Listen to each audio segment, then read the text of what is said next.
Hi. I just got out of the shower, so that's why I'm all shiny. Anyways, I don't have a whole lot going on. It's Sunday. We had to work on Saturday, so I didn't have much time off this weekend. I'm a little bit behind on my food prep. I'm doing okay.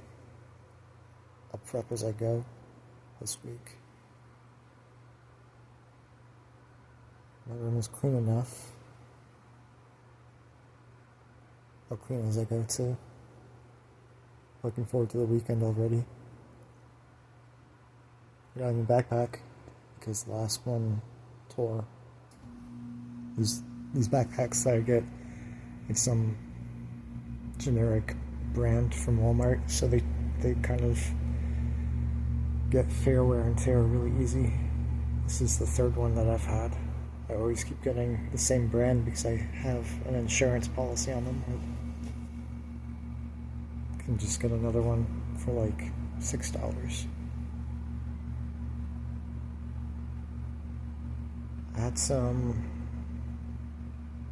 I talked to my lawyer. I finally talked to my lawyer. I don't know if I already said this in the last update. I don't think so. I talked to him this past week.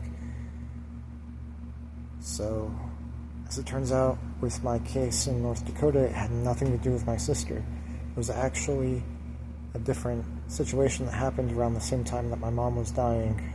It was when I went to go see her in the hospital while she was in Rochester, Minnesota. I wanted to fly out there. I got to the airport, and they said my flight had already taken off or something, or been canceled or something. And I actually hit one of the employees with my cane out of anger and frustration.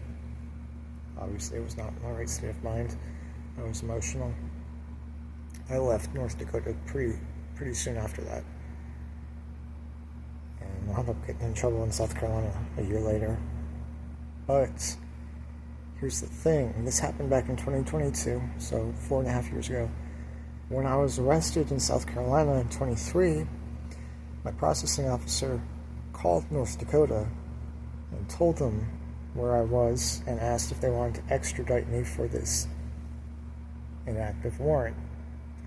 They said no. And the active warrant remained, it became inactive and remained inactive for about 3 years. So now, my lawyer tells me the fact that it has not been completely dismissed is a constitutional violation for my Sixth Amendment right to a speedy trial.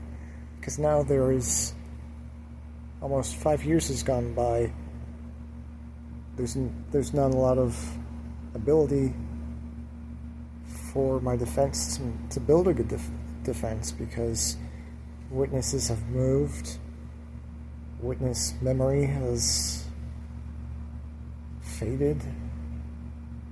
Evidence like security footage probably has been deleted. People don't really keep security footage for that long. And the investigation, like the police that responded to the warrant initially, probably didn't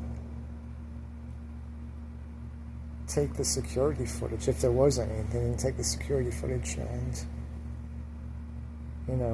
things got lost over time. So North Dakota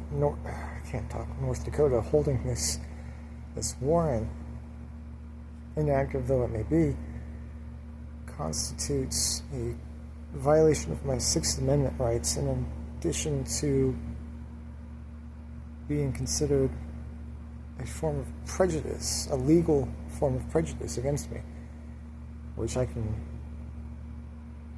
counter by saying it's caused me undue psychological and financial stress.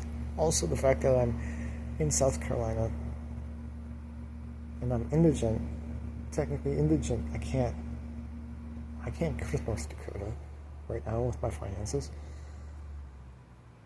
That is also a factor to consider in my appeal to get this case dismissed by a attorney said that it's highly likely that we'll just get this dismissed.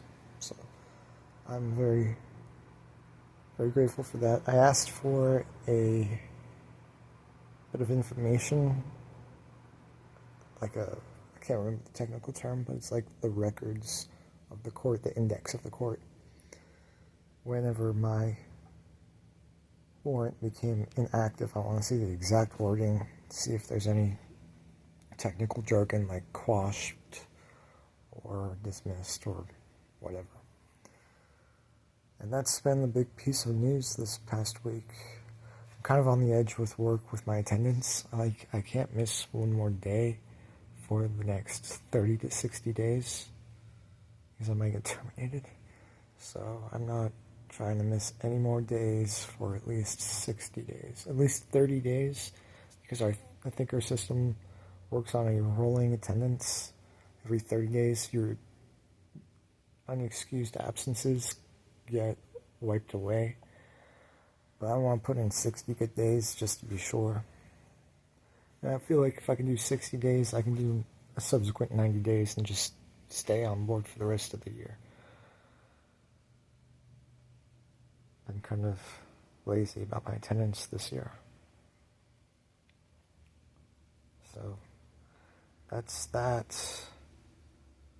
All I got to say is keep your social distance.